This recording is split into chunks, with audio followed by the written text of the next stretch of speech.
Hello, I hope you have a beautiful day. So today I'm going to do a romance reading. I'm going to pull one card from the Nature's Whispers deck from Angela Hartfield and Josephine Wall. And these cards, I'm only picking one card because these cards have got so much symbolism, each and every one of them. I'm so happy that I bought this deck of cards.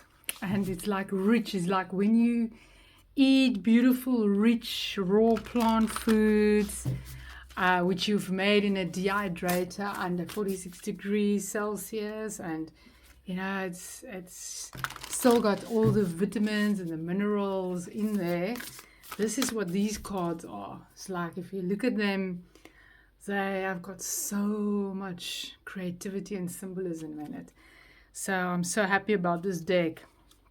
So let's find it out. And remember, before I pick a card, that this is a romance reading. So whether you're single or in a relationship, it doesn't matter. And if you're not looking for any romantic answers, then this is not your reading, okay?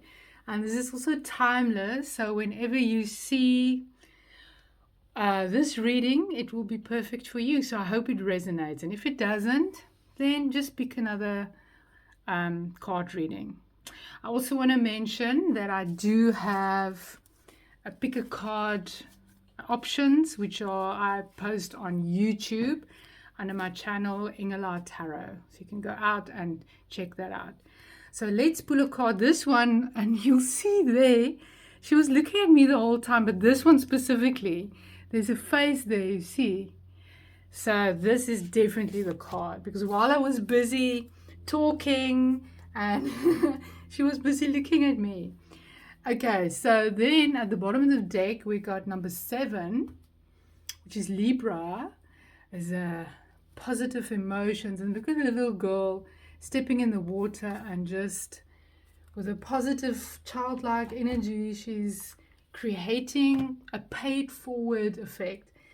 So with that positive emotions, it affects the whole universe. Is the water rippling, the spiritual realm, and rippling with the positive emotions and thoughts.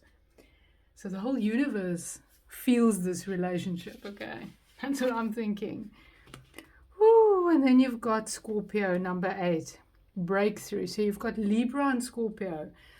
So this person may have these 2 star signs in their chart. And we know with chakras and star signs and charts that your sun can be in a certain sign. So I was born, like, for example, a Pisces, but then I have got so many other signs in, my Mars is, for example, in Aquarius, my Mercury in Aquarius. So it depends on what you look at. So Scorpio can be also Uranus, which is the crown chakra. So you two can be connected on a very, very spiritual and intellectual level. This romantic partner. If you're single, there's someone coming in, which you're going to be very connected to physically, but more so via your crown chakras. So it's like a transcendent kind of connection, love. And you'll see there's a face, and there's another face, and there's another face. It's this ripple effect again. And the breakthrough, it's following your heart. It's like, look at all this water. She's breaking free from the mundane, breaking free from the old ways of being in a relationship. And in that, as you break free from all chains, and the change really is in one's thought patterns, which is again connected to Scorpio or to Uranus, which is the crown chakra. And that is those thoughts that we accumulate over a life of being in a certain environment, culture, society, and you make up all these stories because of the emotional experiences that you've had.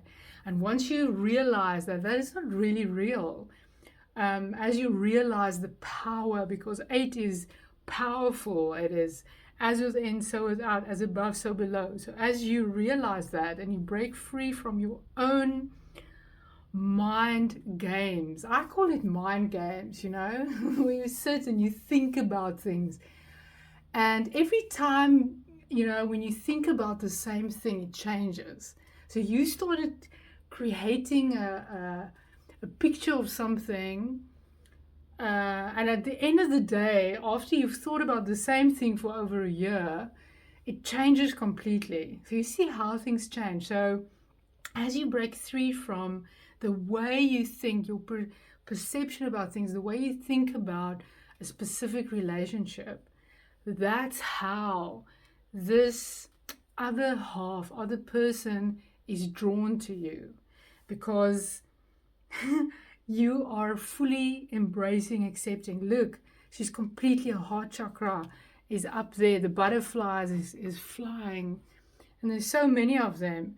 So she's breaking free from any limitations of how to be in a relationship. And with all this water, it's to become a master of your emotions, not being in this crazy water chemical bubble of, in the past, this person might have broken your heart or you've been emotionally abandoned, but rather I'm breaking free from all those chemicals, that addiction to those emotions, because one can become, and I'm talking about myself as well, you can become addicted to certain emotions because you've nurtured like a little baby. When it happened, it had such a profound effect on you negatively that you've been nurturing, you've been giving it wings, that certain emotion, you keep on thinking. And when you're in a relationship, you bring all that with you and you start creating these little scenarios and circumstances that actually reflect that, but it's not real. So as you break free from that emotional addictions of how to be in a relationship, that is when that heart chakra can be open and you bring in and you amplify, and this person picks it up. It doesn't matter where they are. They pick it up and can actually find you because they're on the same frequency. And is looking up towards the heavens. As above, so below. So if you are single, it could be 8 months, right? 8 days. If you are in a relationship, you might be going on to the next level in the next 8 days or 8 months, maybe 8 years, Time it depends on where you are in your journey. So maybe if you are married, maybe you're just going on to a next deeper relationship, a deeper level of intimacy or connection, because you've realized that sometimes when things are not working, a lot of the time is actually your own thoughts about something or your own emotions towards someone that is actually bringing about the conflict or whatever it is that you're experiencing. So this is a very beautiful romantic reading. I think whatever it is the advice for this reading can be to really undress, right, the thoughts that you have. Take it apart and see, where does it come from? Where does it come from? Is it real? And change it and practice it. And in that comes beauty and love. And a love that gives you so many butterflies that you don't even know what to do with it. Okay. So I hope you have a beautiful day. Until the next one. Bye.